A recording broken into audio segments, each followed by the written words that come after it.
Ko mahuhu ki te rangi e nganguru nei. Owe, owe, owe. Ko mahuhu o te rangi e nganguru nei.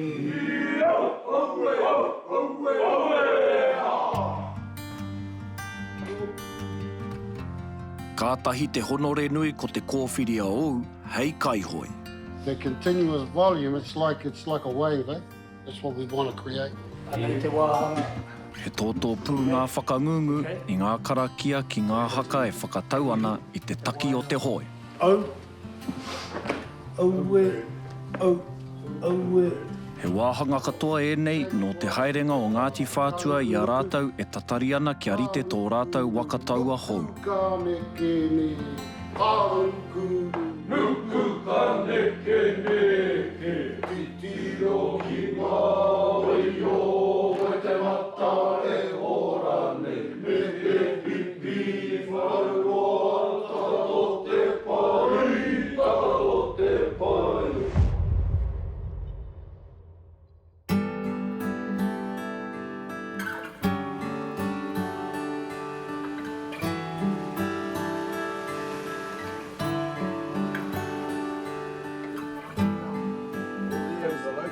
He pērā rawa te hiamo o ngā tāne ka hoi te wakataua hou e tārai ana mo Ngāti Whātua. Tata hemo ana i te tatari. At first it was a shock. Yeah, it was a big shock, but it was a big honour. It was a privilege to get named, get selected to be a Kaihoe on this beautiful waka. Really glad that being given the nod to come along, even though there's a lot younger, fitter fellas coming through. I'm just excited to be out there with my uncles, my cousins, and even granduncles. I do feel a little bit nervous because it's my first time on the waka, and I've never done something like this before in my life.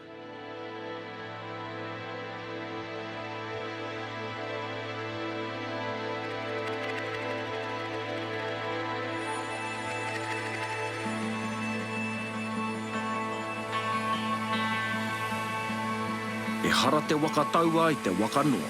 He wakapakanga kē. Kāmutu ko tāna he kawe i te mana o te iwi i runga i te moana. Nā, mo te wā tuatahi i ngā tini tau, aia nei tau ai tētahi wakataua hou ki tā maki makaurau. With our waka culture being dormant for over 20 years, that includes tikanga Māori, tikanga waka, tikanga taua. This waka hou is basically the resetting or the readdressing of all those elements to waka. Even for us, Pakeke, it's quite nerve-wracking when you think our whole iwi are going to be there to receive it and give it the, welcoming and blessing on the day that is going to be remembered. So we want to make sure we're sharp and ready.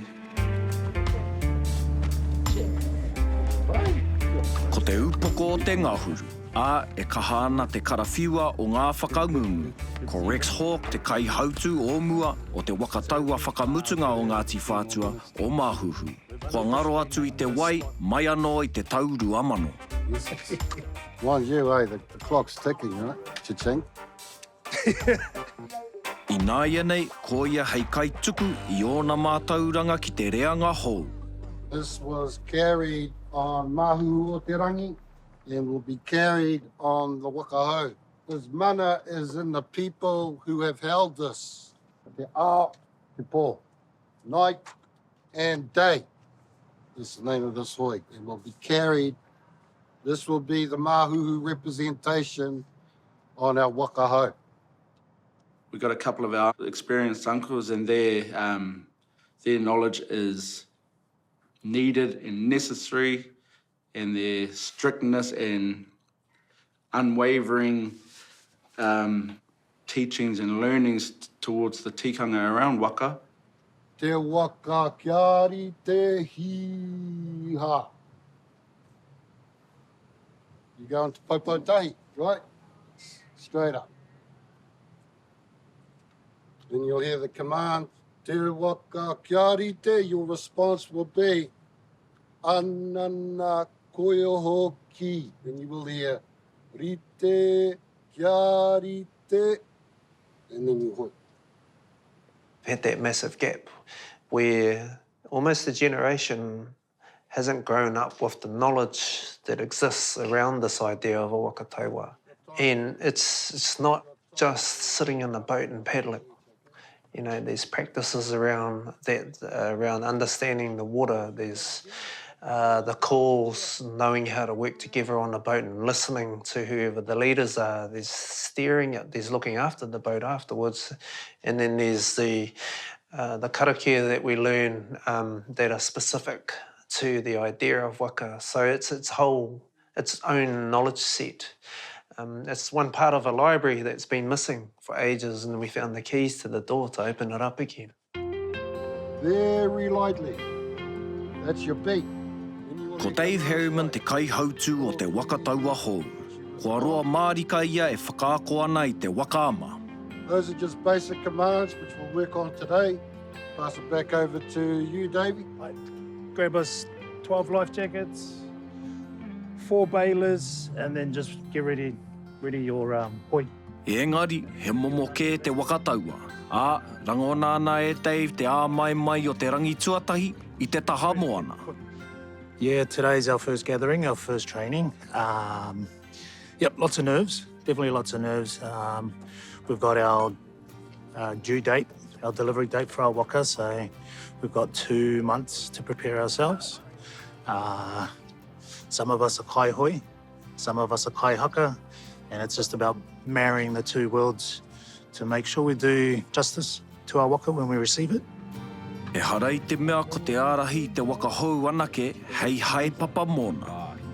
What it means to me to be captain is be able to create pathways for whānau to engage in waka taua, waka tangata, waka haurua, which will open them into the world of te ao Māori. Ka tīmata aua ara I konei. I ngā kaihoi e whakarite-rite ana mo te rangi whakahirahira, ka hoki ngā mahara o Dave kia māhuhu o te rangi. There's a photo, there's an image up at the marae. It's a dawn ceremony. The Kaihoe are loading into the waka, and that image there is etched into all of our minds to remind us of that, the start of our waka taua journey. And then now, today, we get to start revitalise that journey. It's a huge step in our journey in our reclaiming our position here, stamping our mark here in Tāmaki, our tangata whenuatanga. We've done a lot of mahi as a iwi to get us to where we are today. Our leadership have done awesome mahi around the reo, around making sure our marae is thriving and that whānau are returning home.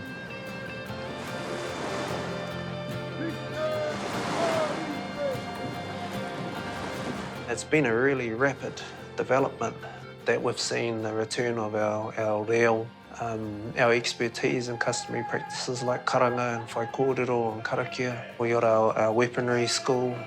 Kapahaka is sort of making a big comeback in different ways. And now waka, you know, things are here again. We're part of the renaissance of our people right now. And it's awesome because my kids get to see it and our grandkids get to see it too, and they're just going to take it from strength to strength.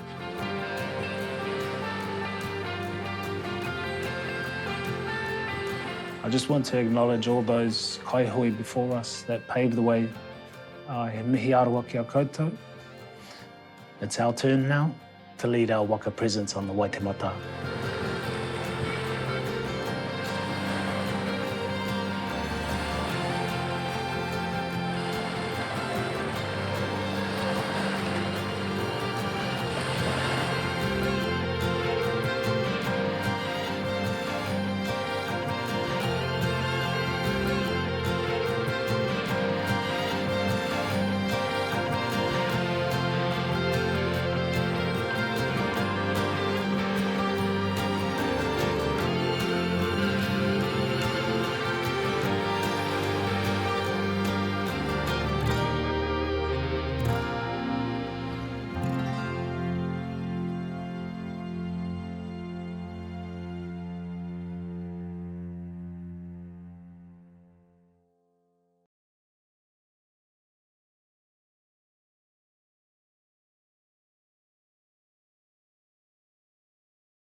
Kaihoe.